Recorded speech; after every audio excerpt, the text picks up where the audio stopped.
in his book, Did God Have a Wife?, archaeologist William Dever explores the archaeology of folk religion in ancient Israel. And in that book, which is a fascinating book, he distinguishes between folk religion and establishment religion. The established religion, the authority religion in ancient Israel, was very much opposed to idolatry, to having any kinds of physical symbols of God or gods at home. It was very much about centralized worship, very male-led, very patriarchal. Whereas it seems clear from Dever's research that in people's homes, Jews were doing very different things in ancient times. And ever since reading that book, I've really wondered about the difference between establishment Judaism and folk Judaism. And I think it's actually an important distinction for us to address.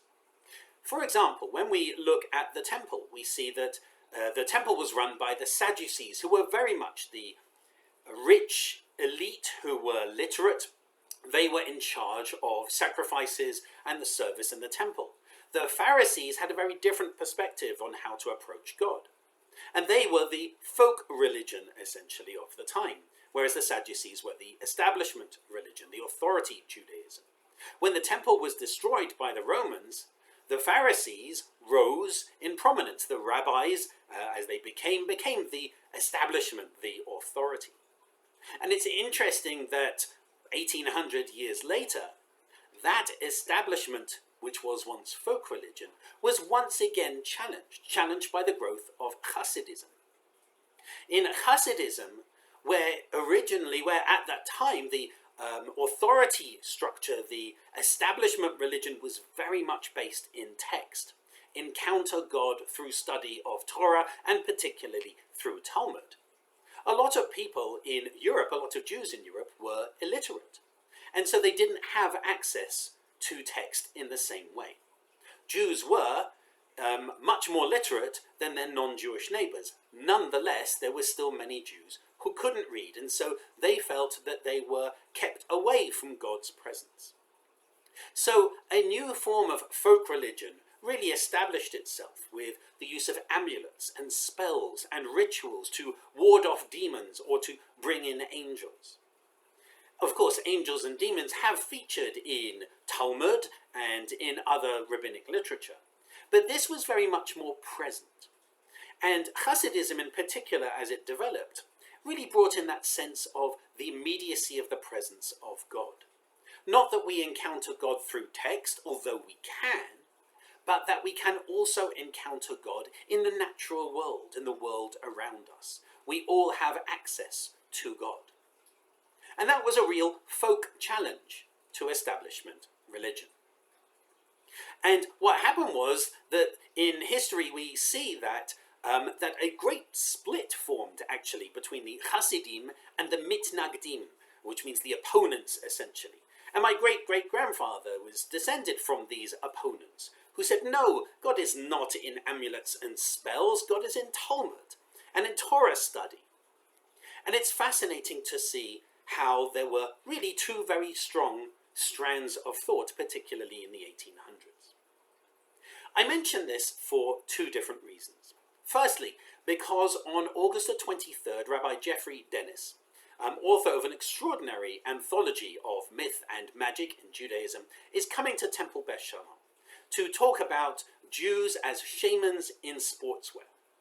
It's very interesting because a lot of Jews, actually, especially in Santa Fe, dip into other New Age cultures around in order to get certain spiritual sustenance.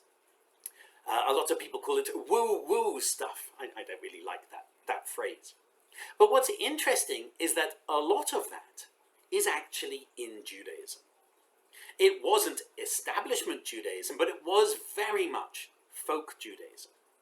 And Rabbi Jeffrey Dennis is going to be coming to talk to us on August the 23rd about how a lot of these things, from essentially witchcraft and amulets and astrology and mysticism, can all be found in Judaism too. And I think that's really important, and I really do hope that you're able to join us for that presentation, because I think it's important for us to to break down those boundaries between establishment and folk Judaism. I think it's important that we all blend together. And part of that blending also leads into this week's Torah study, which is going to be looking at Techinas.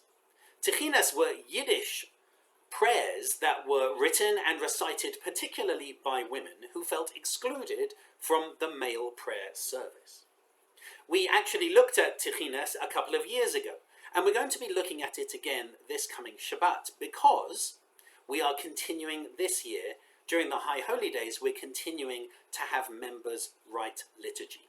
And that for me is a really important aspect of the High Holy Days, and indeed a real strength of our community. Since COVID started, we've had members write liturgy for our Pesach Seder, for Rosh Hashanah, Yom Kippur. Indeed, on Tu B'Av, on Tisha B'Av, Cantor Liana led us in an extraordinary exploration of Kinot, and we started writing our own Kinah, our own elegy, our own dirge. Our community has really been excellent at creating its own liturgy. In the past, Techinas were really very well established as a viable prayer tool, especially for women, for Jewish women in Europe. And even piyutim, which we'll be looking at next week in Torah study, piyutim, our liturgical poems, were brought into the traditional liturgy. Folk liturgy ended up being brought into traditional establishment liturgy. And then what happened was that folk liturgy, particularly those piyutim, became an establishment, and then you couldn't take them out and you had to recite them. And then the prayer service became longer and longer. And one of the parts of Reform Judaism, as it started, one of the focus points was really to look at which piyutim have been added that don't really add as much to our service and are optional. I think it's really important for folk Judaism to continually help establishment Judaism develop. And so one of the ways it can do that is by providing its own liturgy. Whereas over the last couple of years, our member liturgy has been for Rosh Hashanah and Yom Kippur, this year our member liturgy is going to be for Selichot. Selichot is that wonderful service just before Rosh Hashanah, which really helps us prepare, really shows us the time of return is here, essentially. It gets us into the mood, it really focuses us. And so this year for Selichot, which we are having in person, which is going to be a wonderful return for all of us, this year's Selichot service will include liturgy from our members. So I encourage you to join us this Shabbat morning and next Shabbat morning for our exploration of Techinas and Piyutim, so that our folk religion can help develop our establishment temple religion. Actually, one of the strengths of Reform Judaism, I believe, is that there isn't such a strong distinction between the two. And certainly having members write our own liturgy certainly breaks down those barriers. So this is definitely an invitation to come and hear Rabbi Jeffrey Dennis talk about Jews as shamans in sportswear, and also to come and join in with us to learn about Techinas and then Piyutim, so that you might be inspired to write your own liturgy, which is a very powerful prayer process. And I can help you with it. And over the last couple of years, I've had some really powerful journeys with some of our members as they have written their own and explored their own spirituality. So I invite you to join us for that, as well as this evening we have, it's Tu B'Av, which is the 15th of Av, which is a celebration of Jewish Love Day, essentially. Talmud says that there were no more joyous days in the Jewish calendar than Tu B'Av and Yom Kippur. And that just shows how much Yom Kippur has developed over the years. And Tu B'Av is a day of celebrating love. And so, in fact, Tu B'Av really disappeared from establishment Judaism. It wasn't really used in temple services for a long time, and recently it's been coming back more and more.